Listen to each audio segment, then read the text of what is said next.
समूह को, खिलचीपुर को। मेरे को 30-32 साल हो गए हिंदी के कवि सम्मेलनों में कविताएं पढ़ते पढ़ते। कविता अविता तो कुछ भी नहीं पढ़ते, पर कविता जैसा कुछ करते हैं। तो कविता तो ये पढ़ते हैं सारे गीतकार वगैरह सब, ये हमारे आदरणीय दोनों। ये मैं बहने तो कहता नहीं हूँ, मेरी आदत में नहीं है। रात दिन को काम, इनको तो 1 लाख फिरता होगा, ये तो पूरा है। आदमी ऐसा सोचता है, वो सोच रहे हैं, बहुत सारे सोच रहे होंगे। बोले यार पीछा वाला लोग बैठा होगा, बोले यार ये काला कपड़ा और माइक पे यो कितना पैसा माया होगा यार। ये जो किया कि बड़ो कवि तो कहीं वाक्य में तो कितना बड़ो होगा। आदमी के मन में ऐसे विचार आते हैं, और ये विचार सिर्फ हम किसानों को ही आते हैं। और ये किसान एक ऐसी कौम है, ये ऐसी कौम है कि किसान की कोई जात नहीं है। न तो किसान हिंदू है, न किसान मुस्लिम है, न जाट है, न गुजर है, न ब्राह्मण है, न बैरागी। किसान की कोई जात नहीं है। किसान की सिर्फ एक ही जात है, मरियो थोको करसान। उसके साथ में कोई भी नहीं, वो बोरो डगड़ो है, कोई काई भी नहीं है। नवरी वाता है वो जीतू पटवारी जी खानदार सोयाबीन को थैलो चली गयो शिवराज सिंह जी के, थैला लेके पहुंच गया शिवराज सिंह जी के पास में। तो वो गया तो कोई दिक्कत नहीं, आते टाइम पे वो बारदान भूल गया, थैला वहीं के वहीं रह गया। वो समझ में नहीं आ रहा यार मेरे भाई। मैं आपके बीच में ये कहना चाहता हूं कि ये जो RDX है, ये कहां से आता है,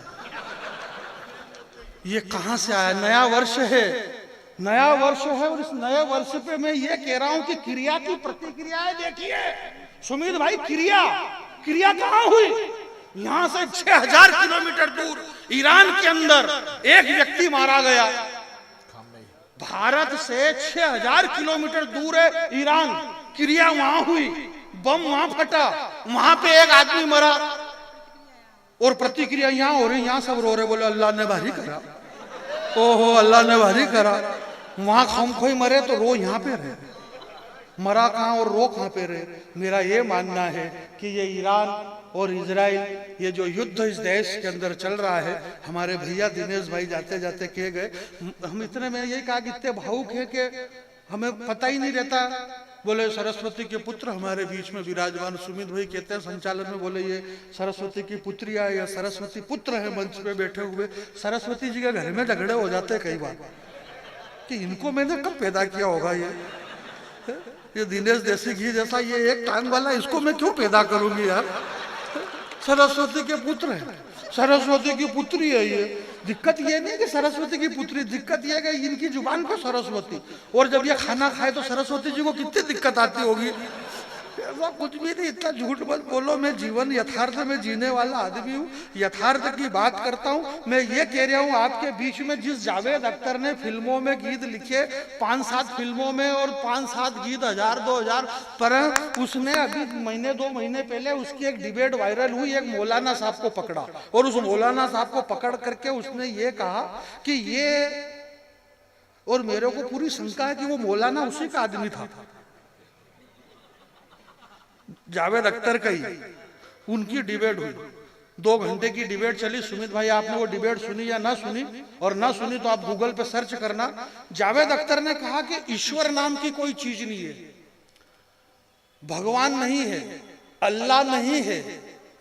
2 घंटे की डिबेट बहुत विद्वान लोगों के बीच में, मैं आपके बीच में ये कहना चाहता हूं। जावेद अख्तर ने कहा नई बात है, पहली बार सुनेंगे मेरे दोस्त, और अगर इसके पहले भी आपने सुन रखी है तो आप चेहरे के हाव भाव ऐसे बनाओ जैसे पहली बार सुन रहे हो आप। जावेद अख्तर कह रहे हैं, अरे दद्दू देखो, जावेद अख्तर कह रहे हैं, मैं नहीं कह रहा हूं। जावेद अख्तर कह रहे हैं कि ईश्वर अल्लाह काल्पनिक है, ये नहीं है। अगर अल्लाह होते तो 45,000 बच्चे गाजा में मारे गए, वो बच्चे क्यों नहीं बचे? तो मैंने कहा ये बात आप अल्लाह से बोलो कि भाई वहां अल्लाह नहीं रहे होंगे उस टाइम पे। भाई आप अल्लाह का मामला अलग रखो, राम जी का मामला अलग रखो, क्योंकि राम जी तो हैं।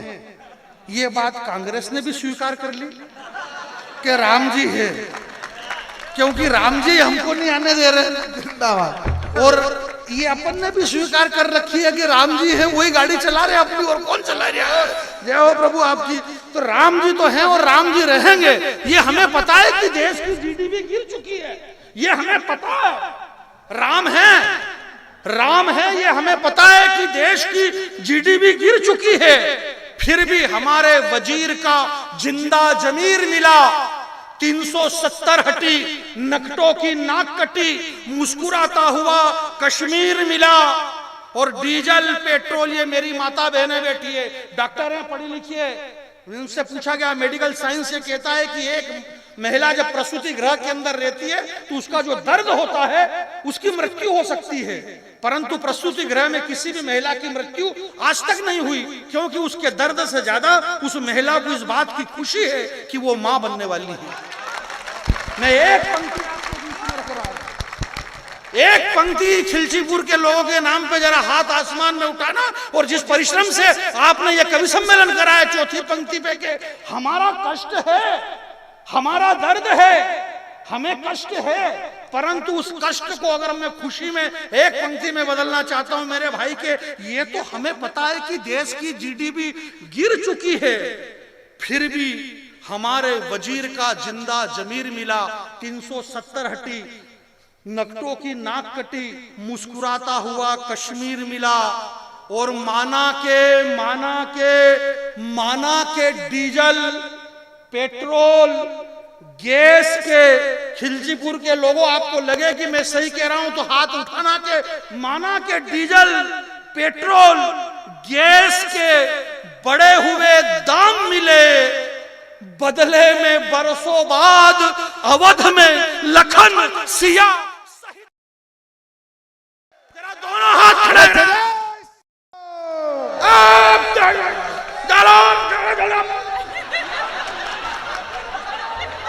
भारत माता की जय, जय श्री राम, जय जय श्री राम।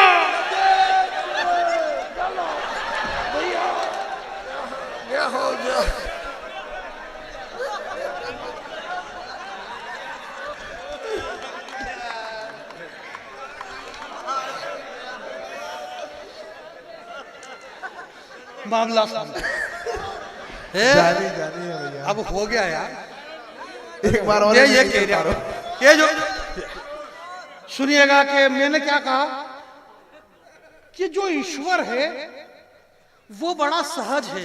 हाँ, ईश्वर है वो बड़ा सहज है।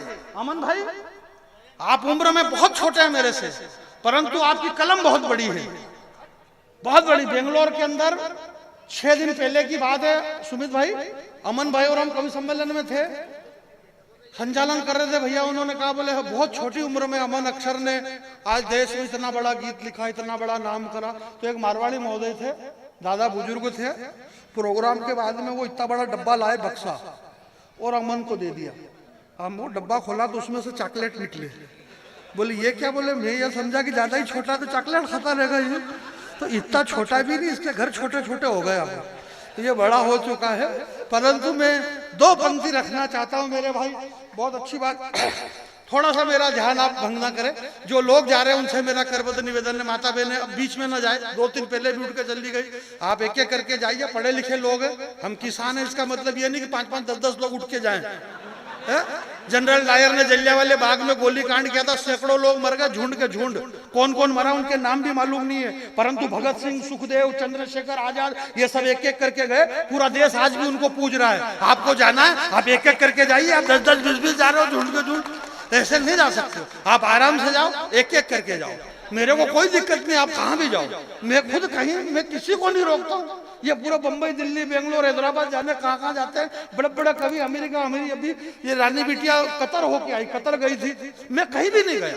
मैं मेरे घर से सीधा यहीं आया और यहाँ से वापस मेरे घर चला जाऊंगा। नहीं अपन 10-10, 20-20 दिन इधर उधर रोते फिरो और अपने घर के सामने फिर दूसरे रोते फिरे, क्या मतलब है? अपने को घर पे रहना बहुत जरूरी।